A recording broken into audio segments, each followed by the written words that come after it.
நான் தெரிஞ்சுட்டு ஒரு புது விஷயத்த உங்கள்கிட்ட சொல்லணும்னு நான் நினைக்கிறேன். உஷப்பானம். உஷப்பானம்னா என்னன்னு தெரியுமா? அது எவ்வளவு எடுத்துக்கணும்? எதுக்காக எடுத்துக்கணும்? எடுத்துக்கிறதுனால என்ன பயன்? அப்படின்னா, உஷப்பானம் அப்படின்னா அதிகாலையில் எடுத்துக்க வேண்டிய நீர். அதாவது பானம்னா குடிக்கிறது, எவ்வளவு என்ன அப்படின்னா நீர். அதாவது உஷம் அப்படின்னா அதிகாலையில். அப்போ அதிகாலையில் எடுத்துக்கக்கூடிய நீர் தான் சொல்கிறாங்க. அப்போது அதிகாலையில் அப்படின்னா எப்போ? பிரம்ம முகூர்த்தத்தில் எந்திரிக்கணும். எந்திரிச்சதுக்கு அப்புறம் நம்ம எடுத்துக்கணும். அதே மாதிரி அது நம்மளுடைய கழிவுகளை நீக்கிறதுக்கு முன்னாடி குறிப்பிட்டதே 4 to 6 மணிக்குள்ளே நம்ம எடுத்துக்கிறது சிறப்பு. அதே மாதிரி சூரியன் உதயம் ஆகிறதுக்கு முன்னாடி தான் இது ஃபாலோ பண்ணணும். அதுக்கப்புறம் இல்லை.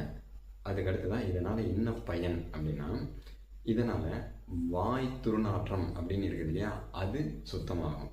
அதுக்கு அடுத்து தான் ஜீரணம் ஆகாமல் இருந்தது அப்படின்னா அந்த ஜீரணத்தை